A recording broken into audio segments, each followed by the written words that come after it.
Dios nos bendiga, hermanos. Bienvenidos a otra exposición teológica de la Palabra de Dios. Sean bienvenidos a su canal Apología Adventista, donde se hacen estudios sólidos y profundos de la Palabra de Dios. Así que sean bienvenidos, pónganse cómodos, ya que vamos a estudiar la Biblia a profundidad.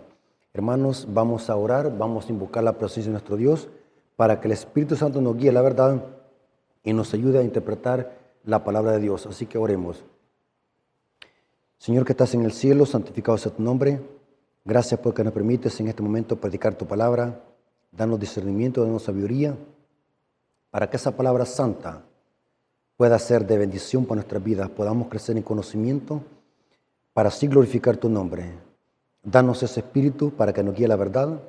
Santifica nuestro corazón y nuestra mente. Bendice a las personas que van a escuchar este mensaje. Te lo suplicamos en el nombre de Jesús. Amén. Ok, hermanos, vamos a hacer un estudio sólido, profundo de la Biblia. Quiero que consigan su Biblia, pónganse cómodos, vamos a leer la Biblia, vamos a hacer un estudio serio y profundo de las Sagradas Escrituras. En este caso, vamos a hablar de la humanidad de Cristo desde otra perspectiva. En este canal hemos hecho muchos estudios sobre este tema, la humanidad de Cristo. Pero en este caso lo vamos a hacer desde otra perspectiva. Noten que la Biblia está saturada de conocimiento sobre este tema. No hay donde perderse. La clave es estudiar y profundizar. Hermanos, si en verdad quisiéramos poner en primer lugar un tema que sea de vital importancia para nuestra vida espiritual y que tenga que ver con salvación, tendría que ser la humanidad de Cristo. Noten cómo dice esta cita. Elena de White dice en Mensajes Selectos, tomo 1, página 286, párrafo 1, dice: la humanidad del Hijo de Dios es toda para nosotros. Es la cadena áurea que une nuestra alma con Cristo y mediante Cristo con Dios. Esto ha de ser nuestro estudio. Noten qué poderosa cita. Este tema ha de ser nuestro estudio. ¿Cuál? La humanidad de Cristo. Porque es una cadena áurea que une nuestra alma con Cristo y mediante Cristo con Dios. Hay una cadena. O sea que este tema es de vital importancia. Estudiar la humanidad de Cristo, hermanos. En este caso, vamos a profundizar en este tema y lo vamos a hacer desde otra perspectiva. Noten lo que dijo Jesús en San Juan 5:39. Esta es una afirmación categórica que Jesús les está diciendo a los fariseos. Y noten cómo dice: escudriñad las Escrituras, porque a vosotros os parece que en ellas tenéis la vida eterna, y ellas son las que dan testimonio de mí. Cristo categóricamente está diciendo que todas las Escrituras, en ese entonces eran las Escrituras del Antiguo Testamento, daban testimonio de Él. O sea que todo precepto, toda historia, todo símbolo, todo estatuto, todo precepto que encontramos en el Antiguo Testamento es una profecía compacta del Evangelio. Todo representa a Cristo, porque Cristo está diciendo: todas las Escrituras dan testimonio de mí. En este caso eran las Escrituras del Antiguo Testamento, especialmente los escritos de Moisés. El versículo 45 al 46 de Juan 5 nos dice que eran los escritos de Moisés a los que se refería Cristo. O sea que Moisés había escrito de Cristo. Todo lo que Moisés decía, lo decía hacia Cristo, se refería a Cristo. Basándonos en este versículo, siempre que leamos algo en el Antiguo Testamento, recordémoslo que todo eso habla de Cristo. Porque Cristo está diciendo: todas las Escrituras dan testimonio de mí. Ahora, basándonos en ese principio, vamos a ver una historia que es tipológica, un símbolo tipológico que nos ayudará a entender el plan de salvación y en este caso la humanidad de Cristo.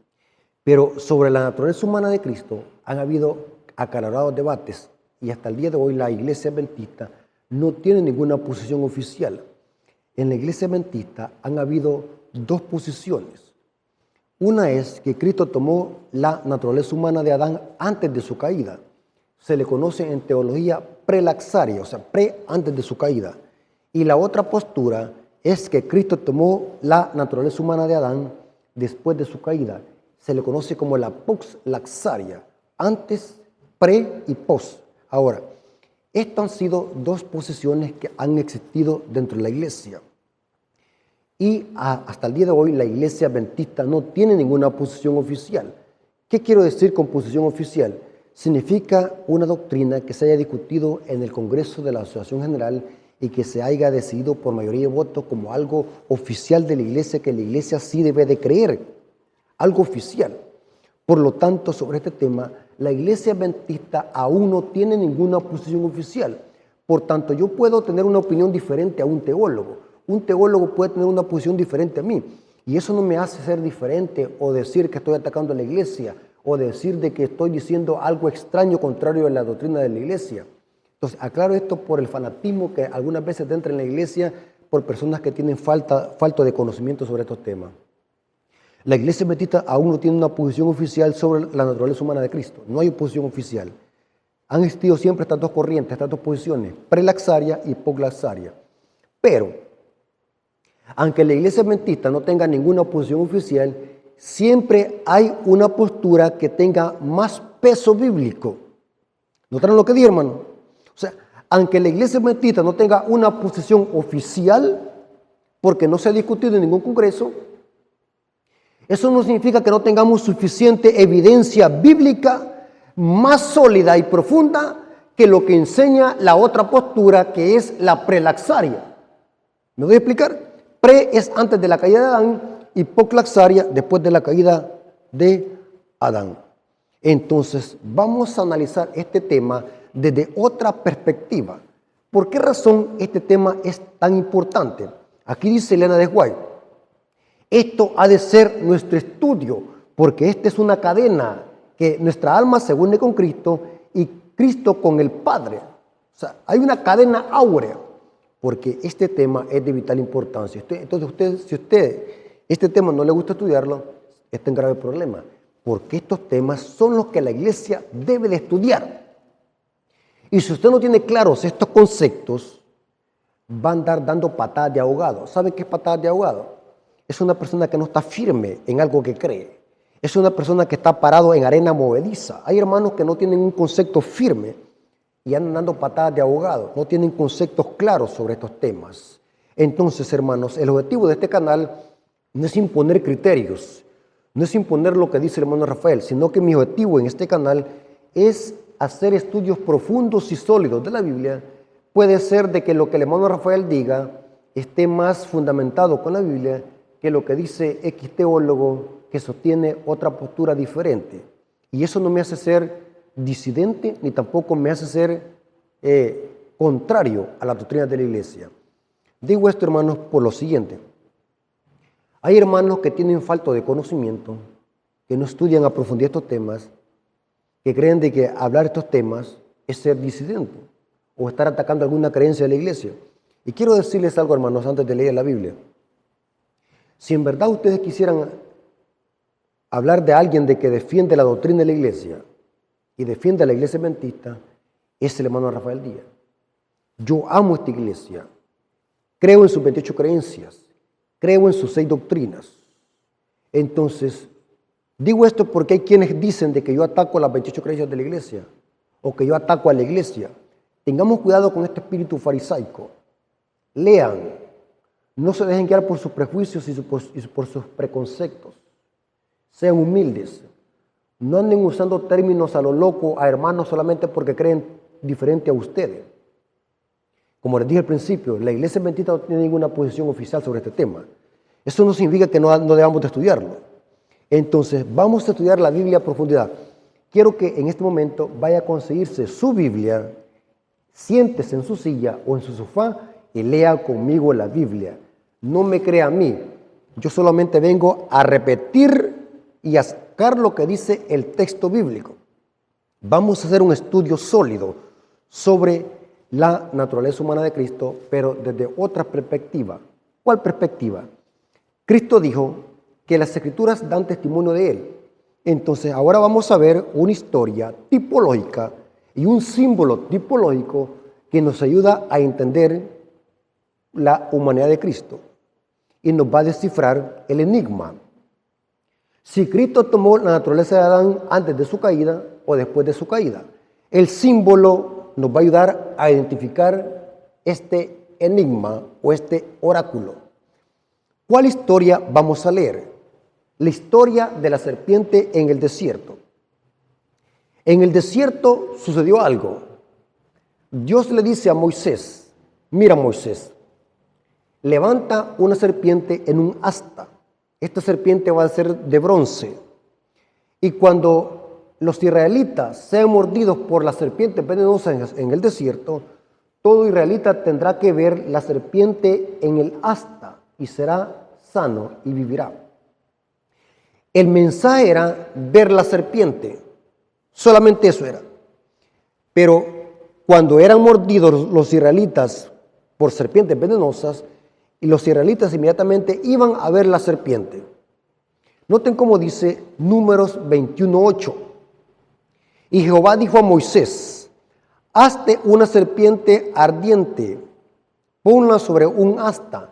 Esta serpiente era serpiente de bronce, o sea que en este contexto se usa el término ardiente porque brillaba el bronce.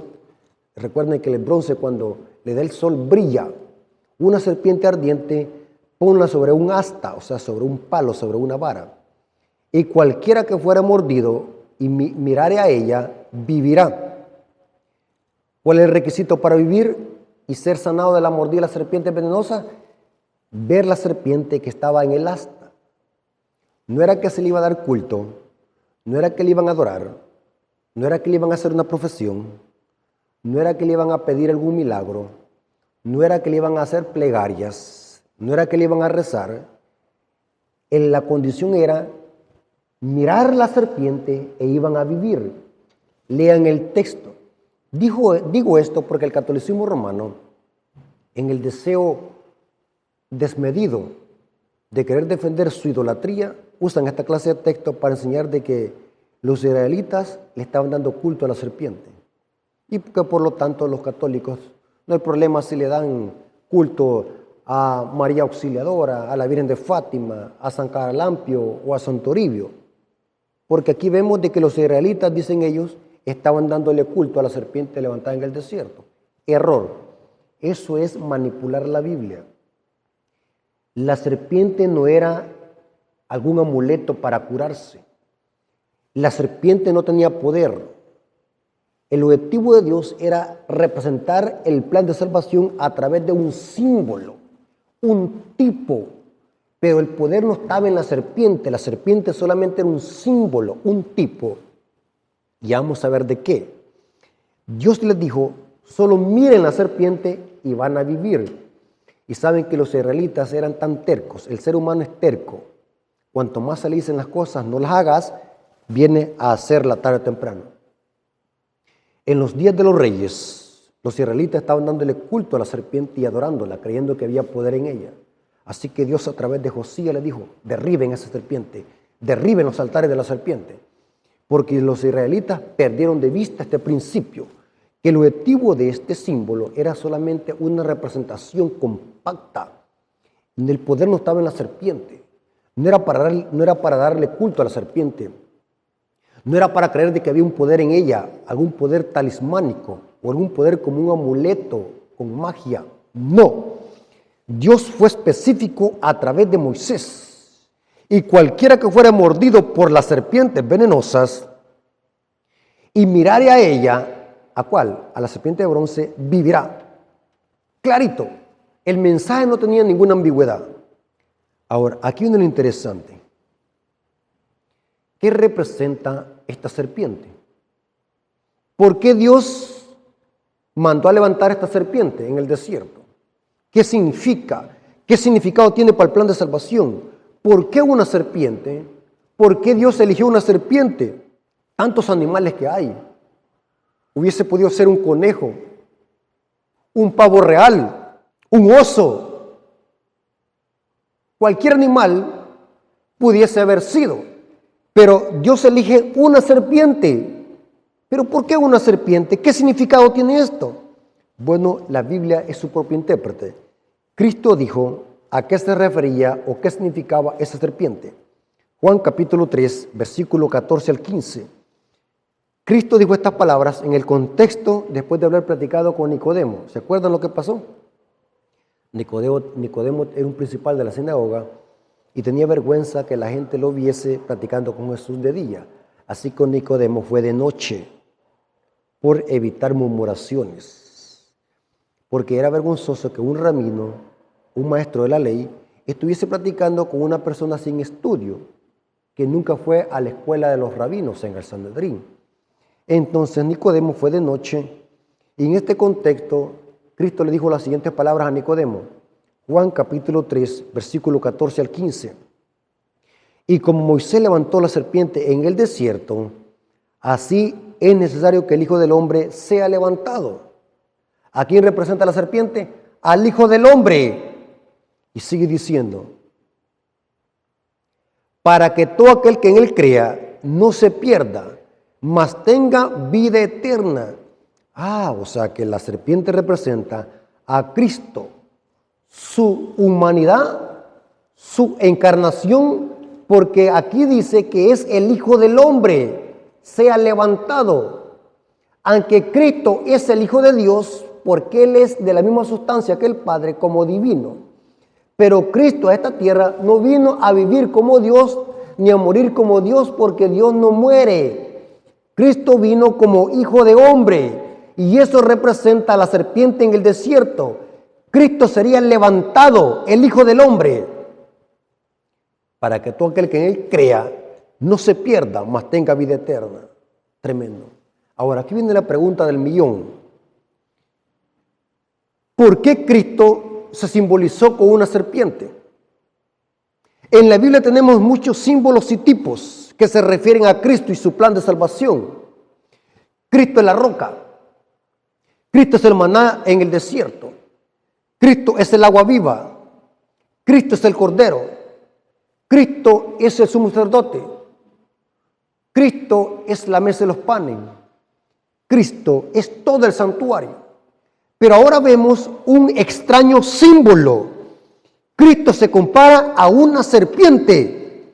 ¿Por qué razón Cristo usó este extraño símbolo? ¿Por qué digo extraño? La serpiente, la víbora, las culebras son símbolos del pecado de Satanás y del mal.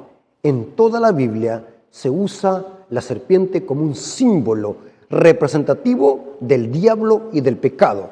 Por ejemplo, tenemos en Génesis capítulo 3, donde el diablo usó a una serpiente para hacer caer a Eva. En Apocalipsis 12, 7 al 12, al diablo se le llama la serpiente antigua. En Mateo capítulo 3, Juan y también Cristo usó la siguiente referencia para referirse a los fariseos, raza de víboras, porque los fariseos eran hijos del diablo, según Juan 8:44. Cristo les dijo a los fariseos, ustedes son hijos de vuestro padre el diablo, por eso es que eran generación de víboras. En Génesis 49, el término serpiente o culebra se le aplica a Adán, un hijo de Jacob, que fue un gran apóstata que metió la idolatría y la apostasía en Israel. Noten, pero ahora vemos de que la serpiente es un símbolo que se aplica a Cristo. La serpiente levantada en el desierto. Pero ¿por qué razón este extraño símbolo? Sencillo, la Biblia es su propio intérprete, porque Cristo al venir a esta tierra tomaría una naturaleza humana pecadora. Repito, la serpiente levantada en el desierto representa la humanidad de Cristo. Cristo al venir a esta tierra tomó una naturaleza humana pecaminosa y pecadora, como la tiene cualquier pecador. ¿Para qué la tomó? Para poder vencer al diablo en su propio terreno. Usted me va a decir, hermano, esto lo siento algo fuerte y algo confuso. Sí, usted lo siente fuerte y confuso porque no estudia la Biblia. Si usted estudiara la Biblia, supiera lo que estamos diciendo. Hermanos, en el libro de Mateo y en el libro de Lucas encontramos dos genealogías. En la genealogía de Mateo encontramos una genealogía donde Mateo le está escribiendo a un público judío. Les presenta a Cristo desde la perspectiva de ser hijo de Abraham. Lucas presenta otra genealogía, pero su perspectiva es presentarle a un público gentil y mostrarle que Cristo es hijo de Dios. Ambos apóstoles están escribiéndole a un público diferente. Mateo a un público judío y Lucas a un público gentil. Ambos presentan la genealogía de Cristo desde dos perspectivas diferentes. Lucas como un humano y Mateo como un humano, como el Hijo del Hombre, y Lucas como el Hijo de Dios. Ahora, es interesante que si nosotros vemos ambas genealogías, los antecesores humanos de Cristo eran pecadores. Abraham, un gran mentiroso. Salomón, un gran fornicario y adúltero. ¿Y qué dijéramos de David? Otro adúltero. Y podemos hacer una gran lista. Y Cristo, al venir a esta tierra, tomó esa naturaleza de los hombres pecadores, de sus antecesores. Y usted me va a decir, entonces significa que Cristo se hizo pecador. Porque eso es lo primero que dicen los que no entienden estos temas. Para una persona que no estudia la Biblia y que no entiende estos temas, creen de que cuando decimos que Cristo tomó una naturaleza humana pecaminosa como la que tiene cualquier pecador, estamos diciendo que Cristo se hizo pecador. No, porque tomar una naturaleza humana pecaminosa y caída, con eso nadie se hace pecador. Cristo tenía un carácter santo y una mente santa en un cuerpo pecaminoso como el que tenía Salomón, como el que tenía Abraham y todos sus antecesores humanos. Inclusive, si ustedes no me creen, vámonos a Romanos 9. Romanos 9:5. Noten lo que dice. De quienes son los patriarcas y de los cuales según la carne vino Cristo. ¿Cómo? Los patriarcas. ¿Quién es un patriarca? Jacob, Isaac, Abraham. Pregunto, ¿ellos tenían carne pecaminosa? ¿Ellos nacieron en un mundo caído? Sí. Cristo de esa descendencia vino. Noten cómo dice. De quienes son los patriarcas y de los cuales según la carne vino Cristo, el cual es Dios sobre todas las cosas, bendito por los siglos. Amén. O sea que Cristo al venir a esta tierra tomó una naturaleza humana pecadora. Por eso es que se representó su naturaleza humana con una serpiente levantada en el desierto, porque la serpiente es símbolo del pecado y del mal.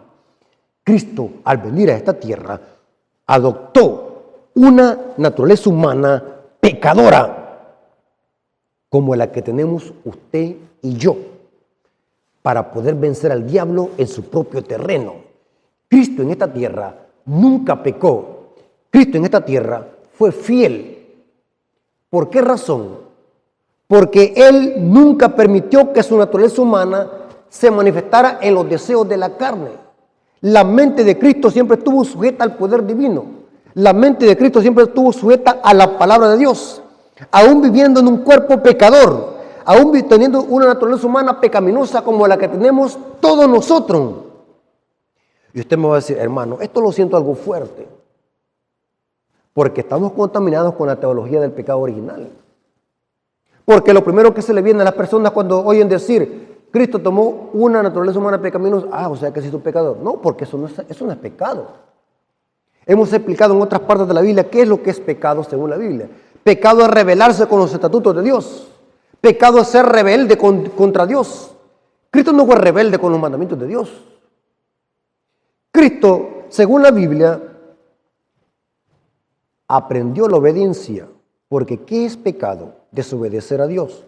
Noten lo que dice Hebreos capítulo 5, versículo 7 y 8. Cristo en los días de su carne. ¿En los días de qué? De su carne. Ofreciendo ruegos y súplicas con gran clamor y lágrimas al que le podía librar de la muerte. Fue oído a causa de su temor reverente. Ahora, noten el versículo 8. Y aunque era hijo, por lo que padeció, aprendió la obediencia. ¿Qué dice? Cristo aprendió la obediencia. Hermano, Cristo fue como todo ser humano. Nadie nace aprendido.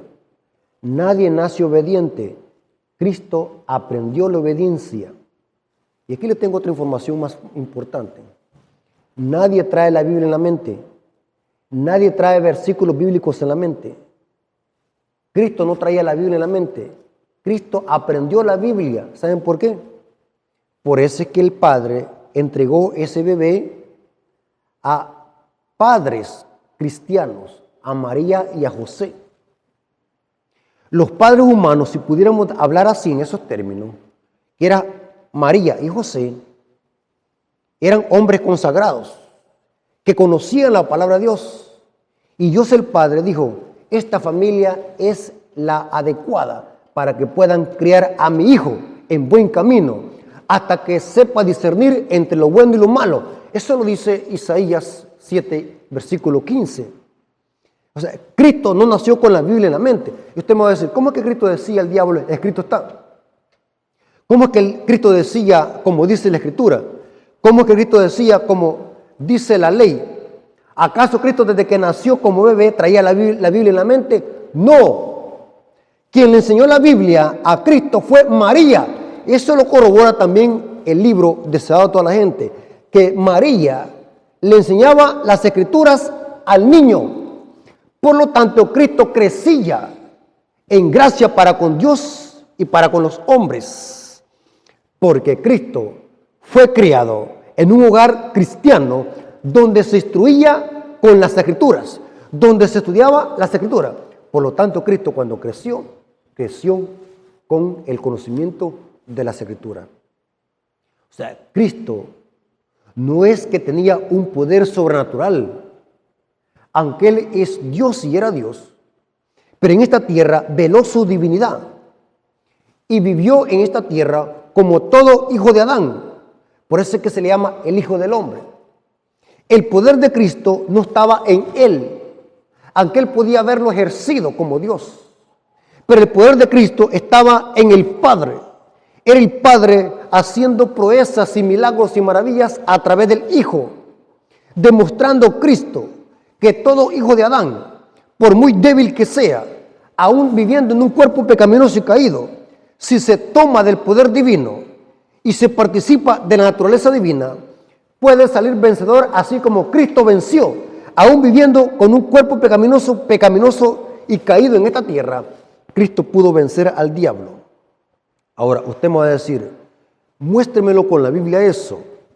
Sabe que el problema es de que no estamos estudiando. La Biblia claramente dice que Cristo tomó una naturaleza humana pecaminosa. ¿Dónde dice eso? Romanos 8:3. Porque lo que era imposible para la ley, por cuanto era débil por la carne, Dios enviando a su Hijo a semejanza de carne de pecado. ¿A qué dice? A carne de pecado.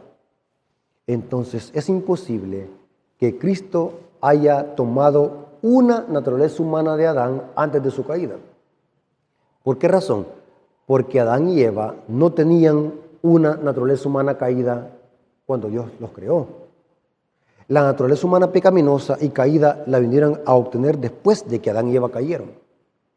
Esta naturaleza es la que Cristo tomó, porque entonces los que apoyan la teología prelaxaria se meten en problemas con este versículo, porque Cristo tomó una semejanza a carne de pecado. Y esto es imposible aplicarlo a Adán antes de su caída, porque entonces estaríamos diciendo que Dios el Padre le hizo una naturaleza humana a Adán, una naturaleza humana pecaminosa. Es ilógico y absurdo. La naturaleza de Adán, cuando fue creado, era una naturaleza no caída, era una naturaleza humana santa. La naturaleza a semejanza de carne de pecado o la naturaleza pecadora, Adán y Eva la vino a obtener después de su caída. ¿Me voy a explicar? Y Pablo dice, enviando a su Hijo a semejanza de carne de pecado y a causa del pecado, condenó el pecado en la carne. El término semejante se puede aplicar como igual. Usted me va a decir, ¿a dónde dice eso? Filipenses capítulo 2, versículos 6 al 7, dice el apóstol Pablo, el cual siendo en forma de Dios, esta palabra en griego es morfé, igual, de la misma sustancia que el Padre, no estimó ser igual a Dios como cosa que se aferrase, sino que se despojó de sí mismo, tomando forma de siervo, hecho semejante a los hombres. ¿Qué dice? Hecho semejante a los hombres. Ahí se usa el mismo término que se usa en Romanos 8:3, semejante. ¿Qué significa semejante? Si nosotros creemos de que el término semejante significa casi parecido, casi igual, lo metemos en problemas. Porque entonces estaríamos diciendo que Cristo no se hizo humano completamente, sino que aparentó ser humano completamente. Sino que aparentó ser humano y no se hizo completamente. Entonces lo metemos en un problema si entendemos que el término semejante significa ser casi o parecido, porque entonces lo metemos en ese problema. Pero noten lo que dice el comentario bíblico adventista sobre lo que significa ser semejante a los hombres. Significa ser completo, ser igual. Comentario bíblico adventista comentando sobre Filipenses capítulo 2, versículos 6 al 7 dice, debía ser en todo semejante a sus hermanos, en todo. Era un hombre completo, sin embargo, era también divino, porque en Cristo estaban las dos naturalezas, divino y humano. La diferencia es que la divinidad la veló en un tabernáculo humano. Ahí estaba, pero la veló. Y dice lo siguiente, cuando los hombres contemplaban al Hijo encarnado, veían a alguien semejante a ellos mismos. Y dice, nuestra creencia en la divinidad de Cristo en ninguna forma debe de debilitar nuestra creencia completa de su naturaleza humana. Si Cristo no fue absolutamente hombre, noten cómo dice, deja de ser modelo de lo que los seres humanos pueden alcanzar. Si su divinidad modificó en lo más mínimo su humanidad, entonces deja de ser nuestro ejemplo. Tremendo. ¿Qué significa ser semejante a hombre? Significa que Cristo era ¿qué? Un hombre absolutamente completo, absolutamente hombre. Significa que cuando la Biblia dice semejante a carne de pecado, significa que su humanidad era carne pecaminosa. Ahí lo dice el texto bíblico. La humanidad de Cristo era una humanidad pecadora. ¿Qué queremos decir con esto, hermanos? Sencillo. Cristo tenía un carácter santo y una mente santa en un cuerpo pecaminoso y caído. En otras palabras, hagamos la siguiente hilación. Cristo tenía un carácter santo y puro como el de Adán antes de haber caído, pero su cuerpo, su naturaleza humana, era un cuerpo pecaminoso como el que tenía Adán después de su caída. ¿Notaron? Su carácter era como el de Adán antes de su caída, pero su naturaleza humana, según Romanos 8:3, Cristo la adoptó cuando Adán había después caído. ¿Entendieron, hermano? Sencillo. Noten lo que dice Hebreos 2, versículo 14 al 17. Así que por cuanto los hijos participaron de carne y sangre, los hijos de Dios, los que han sido regenerados, los que se han convertido a Cristo, los que siguen a los mandamientos de Dios, los que siguen al Cordero por donde quiera que va, estos son los hijos. Pregunto, ¿los hijos siguen teniendo naturaleza pecaminosa después de que se bautizan? ¿Después de que obedecen los mandamientos de Dios? ¿Siguen portando esa naturaleza? Sí. Así que por cuanto los hijos participaron de carne y sangre, Él también participó de lo mismo. ¿Qué dice? De lo mismo. Yo no sé cómo es que alguien puede entender que esto significa naturaleza humana de Cristo prelaxaria. No cabe la menor duda. Ni tan siquiera necesitaríamos tener en mente de Salomón para captar esto. Y sigue diciendo, Él también participó de lo mismo, para destruir por medio de la muerte al que tenía el imperio de la muerte. Noten, Cristo venció al diablo como hombre, por eso es que era el Hijo del Hombre, la serpiente levantada en el desierto. Cristo venció al diablo como hombre, no como Dios. Cristo murió como hombre, no como Dios, porque Dios no muere, es inmortal.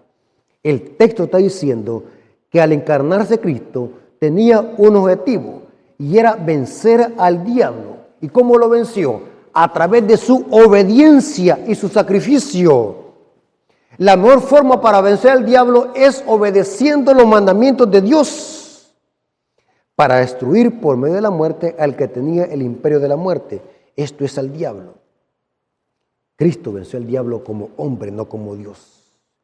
Y librar a todos los que por el temor de la muerte estaban durante toda la vida sujetos a servidumbre. Porque ciertamente no socorrió a los ángeles, sino que socorrió a los descendientes de Abraham, por lo cual debía ser semejante en todo a sus hermanos, para venir a ser misericordioso y fiel sumo sacerdote en lo que Dios se refiere, para expiar los pecados ¿de qué? Del pueblo.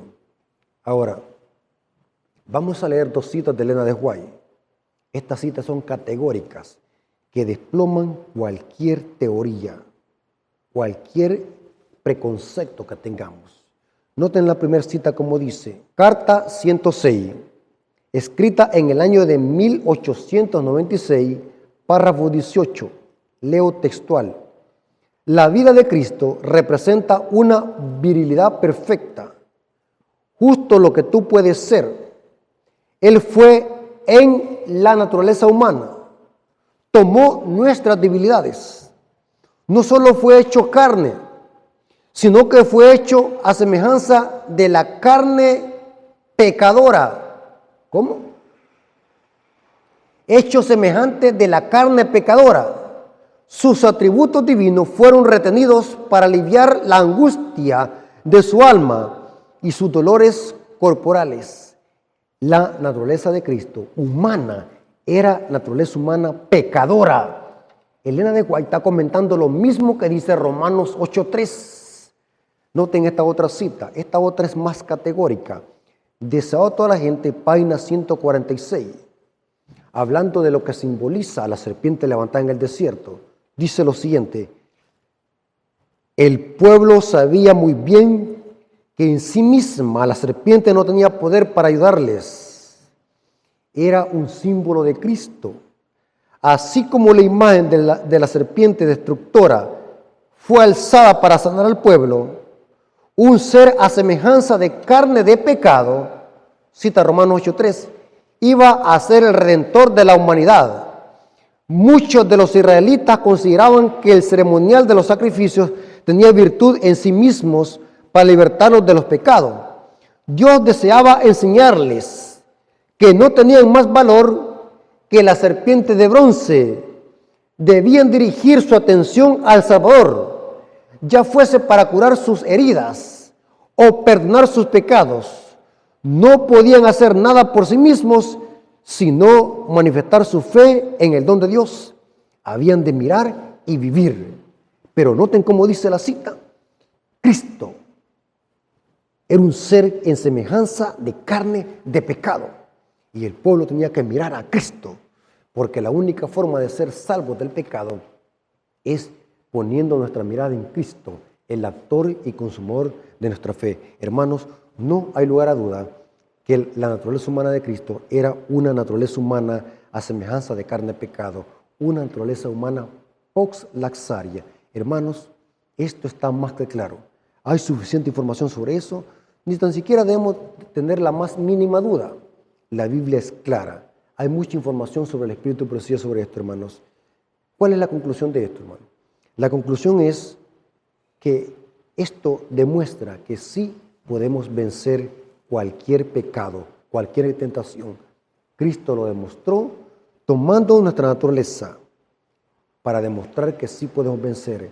Y el tipo lo encontramos en la serpiente levantada en el desierto, símbolo de que Cristo iba a encarnarse e iba a tomar una naturaleza pecadora, como la tiene cualquier hijo de Adán, para vencer al diablo en su propio terreno y así ser nuestro ejemplo de poder también nosotros vencer como Cristo venció. La clave, ¿cuál es? Tomarnos del poder divino, porque en el nombre de Cristo hay poder. Pablo dice, para que en el nombre de Cristo se doble toda rodilla de los que están en el cielo, en la tierra y debajo de la tierra, y toda lengua confiese que Jesús es el Señor, para la gloria de Dios el Padre. Hermanos, Dios nos bendiga y gracias porque Dios nos ha permitido estudiar este tema. Espero que el tema haya quedado claro y puedan creer lo que dice la Biblia, no lo que diga el hermano Rafael. Vamos a orar. Bendito Señor que estás en el cielo, gracias te damos por este tema, gracias por tu palabra, gracias por este precioso don que nos diste de poder ser portavoces de tu palabra. Gracias porque a través de este tema y de la tipología de la serpiente levantada en el desierto, hemos descubierto que nuestro Señor Jesucristo tomó nuestra naturaleza humana caída para demostrar que sí podemos vencer. Gracias, Señor, por ese ejemplo, gracias por tu amor y por tu sacrificio y por esa vida santa que tuviste aún viviendo en un cuerpo pecaminoso. Gracias, Señor, por este estudio. Gracias porque nos has permitido ser portavoces de este mensaje. Te lo agradecemos en el nombre de Jesús. Amén. Ok, hermanos, como siempre les decimos, suscríbanse al canal, activen las notificaciones para que puedan estar pendientes de que cada vez que se sube un tema en este canal. Compartan este material y sigan orando por este ministerio. Dios nos bendiga. Amén.